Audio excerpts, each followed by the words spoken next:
Hello, magandang umaga, magandang tanghali at magandang gabi po sa inyo lahat. Ako po ang inyong kaibigan, si Roy Cipolito mula po sa The Kaibigan Podcast. Andito po ngayon ako as usual sa Stockholm, Sweden. At today po ay isang Thursday at ang temperature po ngayon ay -2 pero walang snow. Kasi po ay ayaw malaglag ng ulan. So, yung po nasa taas na yan po ay malamig na ulap. So pag nalaglag po yan dito, magta-turn into ice crystals at magiging snow. Pero wala pa rin. Andito po tayo ngayon sa isang lugar po na ang tawag po ay Skärholmen. At siguro po kung nasa tiga Manila kayo, natira kayo sa Manila, siguro ito yung parang Caloocan. So umiikot po tayong dahanan. Ito po ay commercial center. Kasi ganito po ang sistema po, karaniwan po sa Western Europe, is yung commercial center, talagang commercial center. Tapos yung sa labas na commercial center, yung mga bahay-bahay doon, hindi ka pwedeng magtayo ng commercial. 'Di ba sa atin kasi lahat ng kalsada lahat nilalagyan ng tindahan. Dito po, hindi ho lahat ng lugar pwede ka magtayo ng negosyo o pwede ka magtayo ng opisina or opisina siguro pwede pero hindi ka pwedeng magtinda. Alam niyo yun, pwede kang pumasok doon sa building.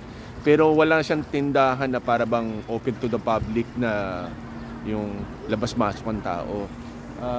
Ito po mga tindahan po yan. Tapos sa ilalim po nito, ito po kasi fountain. So inalis nila kasi malamig. So pag nagyelo, baka may maglakad, may madulas, delikado po yun. So ilalim po nito, meron po kami nung pinaka-subway dito. Tapos ay dito yung malaki-laking mall sa likodan ko. Yung building po na gray na yan po ay mall. And then maglalakad tayo ng konti. Dito minsan tumatambay mga tao. Yung kulay white na yun, para siyang tiangge. May nagtitinda po ng mga prutas, gulay po doon. At like that one again. Ayan. So may mga restaurants dito, tindahan, cafe. Yung other side po nitong parang pool nito, simbahan po yan. Tapos yung lahat po ng mga pinupuntahan ng tao, nakapaligid po dito. And then kung makikita nyo po doon sa matataas na building po na yun po ang umpisa ng residential part. So pag sinabing residential, talagang hindi ka pwedeng magtayo ng mga negosyo sa baba, hindi ka pwedeng magtinda, mag-iwan ng gamit sa labas, sa magkalat, kasi may sisitat sa iyo. At dito kasi yung matikas ang ulo, pinagkakakitaan para maghirap ka, para magtanda. So dito po kasi, hindi lang po dito sa Sweden, pag kayo nagkamali kasi, hindi nyo pwedeng idahilan na nagmamadali, hindi alam, or nakalimutan, o may malapit lang yung pupuntahan. Dito pag mali, talagang mali. So ang mga tao napipilitan sumunod kasi wala kang choice. Mahal po mga penalties po dito. Like for example, kung mahuli ka nang wala kang ticket sa public transport, pag binayaran mo immediately, yung mismong habang hinuhuli ka, lalampas po ng mga over 6,000 pesos. So, mas madali na lang na bumili ka ng ticket kaysa sa mahuli ka. Kasi meron naman po kami dito ng unlimited. So, ang isang unlimited is naglalaro po sa 6,000 pesos rin. So isipin mo kung everyday mo pagpipilitan yon.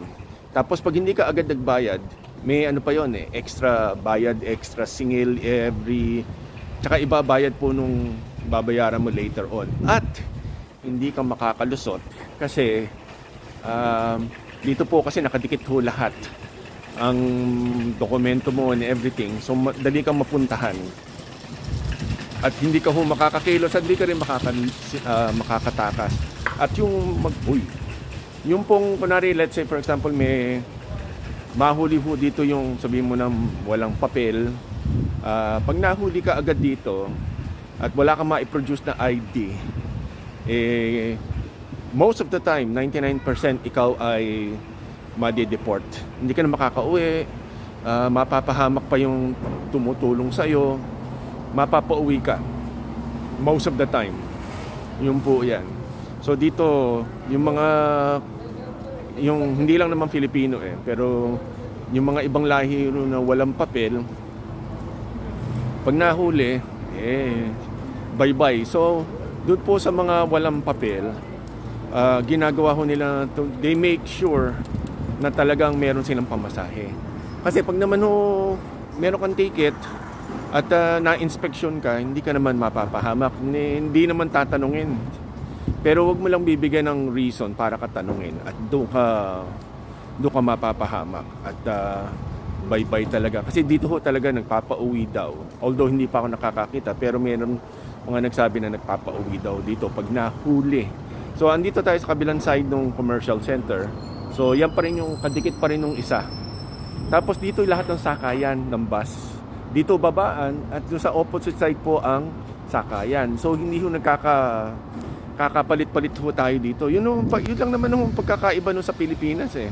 Paano kung hindi lang po matigas ang ulo sa atin? Di sana hindi tayo hirap sumakay. Tayo rin ho naman na naaabala, hindi naman po yung iba. Tayo rin po ang naaabala. So ganyan po yan. Kasi pag sabi nga nila, pag gusto, may paraan, pag ayaw, maraming dahilan.